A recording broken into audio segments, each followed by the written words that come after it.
Hello and welcome to this special program 2014. It's increasingly looking as if it's going to be an online election. Well, obviously not in all parts of the country, but a significant role perhaps being played by the internet and by people online. And in this show, over the next 1 hour, we're going to be taking a close look at that particular phenomenon, aided by what's just been done, a Google Urban Indian Voter Survey across a large number of people. And we've got some sort of a sense as to what people right now are saying about their online habits and how that might translate into the elections. And we've got a fantastic panel with us to take us through all aspects of what's going to be what we think might well be an online election. Starting with Rajan Anandan, the MD of Google India, people behind the survey that was done. Rajan, always a pleasure to have you with us. Thank you so much.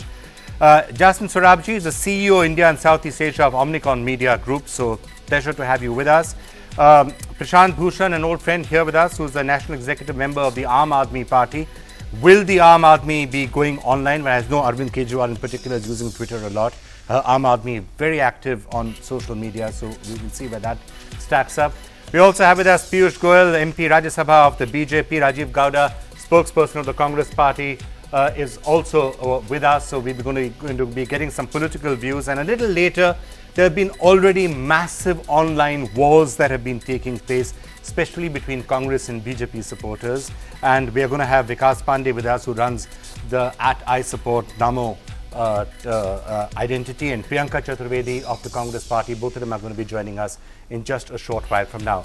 But before I come to my panelists, let's just start looking at some of the findings, Rajan, of the survey that was just done. Number one, very interesting fact. 42% of urban Indians at the present moment are undecided. So the 2014 elections very much up for grab. 42% of them are undecided. Another interesting statistic, 37% of urban Indian voters are online. So, well, that's actually the figure for those who are online. 37% of urban Indian voters are online. And we are going to be taking a look at when you look at the exact percentages now that are going to come up, how many of them have voted? Why is this particular thing important? 85% of online urban Indians have voted previously. And maybe, Rajan, you can take us through some of this. As they're getting older, just about all of them have actually voted, which was stand to reason. Somebody 50 has had that many elections to vote. But this could be one of the important findings in this. So we are finding that figure, a lot of them are still undecided. A lot of them are online, and a lot of the online people are showing an interest in going out to vote. Would that be a fair way of summing it up? Yeah, absolutely. You know, I think what was most surprising, you know, one of the reasons we did this study, Vikram, is I think there's a prevailing thought or a stream of thinking in India that the internet is very interesting and kind of cool, but not relevant for the elections, right? So we said, today, given that the internet has been pervasive across the, you know, has really penetrated urban India at scale, we wanted to understand, you know, what percentage of registered voters in urban India are online, how many of them have voted, and how many of them we plan to vote. And the results, as you said, have been quite surprising. I mean, a very large 95%, 94 to 95% of registered urban Indians who are on the internet, which is 37% of all registered voters in India, actually plan to vote in the next upcoming election. And what was also surprising was the large number of them who are in the 18 to 25 group. So one of the myths which has been young urban India will not vote appears not to be the case. So we are going to see large numbers of them. That myth is, of course, set in history. There's a certain perception that, look, the chattering classes or the Googling classes or the tweeting classes, you can call them by whatever name you want to, these people may have a major role in building up opinion. They create a lot of racket, they create a lot of noise, but at the end of the day, they don't go out to vote. So how confident should we be about that figure that 95% of them actually are intending to go and vote? Yeah, I think the fact that 84% of them have voted in the past is a good indicator of what is likely to happen, right? If you go back to 2009, there were about 65 to 70 million internet users. At the end of 2012, 150 million, and India is adding 3 to 4 million new internet users a month.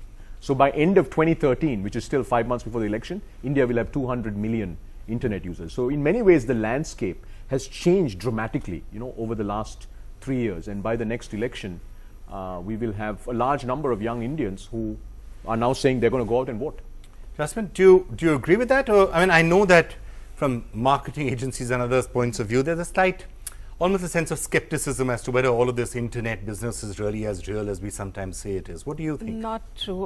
We tend This to will agree. this will be an online election, you think? I don't think it will be necessarily an only online election, or that it will be won because of online. But I think the story that we give about this being the new kid on the block or the shiny new toy, I think that story is kind of done.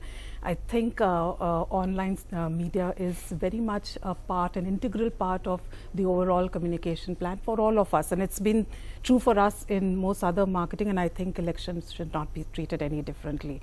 So I think the opportunity is there. The 37% number is not at all surprising for us. What is more interesting actually is the figure of 42, which says that 42% of these people are undecided, which means that, and that's the power of the online spaces, because it's not a one-to-one or one-to-many. It's a one-to-many and many conversations, which means you have the power to influence and shape opinions. So that's really the opportunity that this 42% gives us. Prashant, increasingly, I think the interesting thing in this is that at the end of the day, this election, 2014, just as any other election, or why go all the way to 2014? Let's take the Delhi election, which is the first major election that the Aam Aadmi Party is really going out there and testing itself in. We know that these elections are always won by 5%, 10%. That's it. Those people in the middle who may swing this way or that way can decide which way an election is going to go. Are the numbers of people who can be influenced by the internet now large enough to really make it worth the while of parties like the Aam Aadmi Party and others to go after them very aggressively, very actively? No, certainly I think they are significant enough to make a decisive difference in the elections. And the advantage of the internet now has been that it has given access to the social media and to the internet media to people who do not have access to the mainstream media. So therefore, to some extent it has been a great equalizer, the internet and access to the internet, etc. However, that is not to say that it's only the internet which shapes their opinions of the people who are on the internet. A lot of things shape their opinions, including the mainstream media, including what they see and hear in their environment apart from what they see on the internet. But the internet has given them access to a lot of information from a lot of sources which they would not have had otherwise, and therefore it is a very significant change that has come, and it has enabled in fact small parties like ours to at least start out and reach out to a significant section of the population to begin with. Of course, that is not the only way that any political party contesting elections can hope to win by just reaching out to the internet or the social media. We will have to cover all the bases, so to say, so this can be a supplementary factor, but not the only factor, and that's obvious, because at the end of the day, let's face it, whatever we may say about the internet, there are large sections of the country which are still not on the net. And remember, this is an urban poll, right? That's right. In rural India, the numbers not only a large section which are not on the internet, but the internet is not the only thing that shapes opinions of people who are on the internet. Okay. Do you think, well, it's interesting you say that, because let me get somebody in who is representing part of the trend that we've been seeing in the last 2 or 3 years, that especially Narendra Modi and his supporters and his followers have really built up a massive presence online. Sometimes I wonder if it's a slightly destructive presence, because the way they shout down everyone else, so I wonder if that on occasion tends to lose him votes as much as anything else. But Vikas Pandey, who's not one of the people who shouts people down, I have to say, but who does run at I Support Namo. So let me get your sense on this. The role that the social media is playing, is there sometimes a danger in getting too seduced by it to say, well, you know, the entire opinion of social media is favoring one person, so that's the way to go? No, I'm saying the way it has increased the footprint in India since the last few years, and the availability of mobile internet is going to increase tremendously. As sir already pointed out, we are increasing tremendously presence of internet using mobiles. Now the the Q1 result of Facebook was saying that there are 7.2 crore Indians on Facebook, and now it is already showing there are 9 crore Indians on Facebook already. So this social media thing is going to play a large role in deciding what we are going to see as 2014 election, both in terms of vote and also perception of a person. Okay, let me get Rajiv Gowda in on that. Rajiv, the Congress party has also moved a lot into what's happening on social media, what's happening on the internet and things like that. Perhaps slightly after, you know, the BJP and Narendra Modi in particular did it. Is that also because the Congress party suspects that perhaps too much is being made of this, and at the end of the day, these elections, like all other elections in the past, have been fought and won out there in the villages and in the fields? Well, no, there are many, many fields, many battlefronts, you might say, and the online world is certainly one of the battlefronts that you must pay attention to. And on that front, urban India is, India is much more urban today, and that's why the poll that you're discussing today is so much more relevant. There was another IRIS poll which talked about 160 constituencies where Facebook users are a substantial number, substantial enough to influence the outcome. So those are all examples of why it makes sense to prioritize this new platform, this new way of engaging with voters. But the interesting thing is that this calls for a whole different set of communication skills, techniques, ability to respond and to be open and authentic, and many of these things are something that are emerging. And what we've discovered in the Congress is that a whole new set of Congress supporters have emerged who are out there, who are countering the hitherto dominant presence of the BJP on social media. And essentially we are seeing all kinds of fascinating discussions and debates and tweets and counter tweets and things of that sort.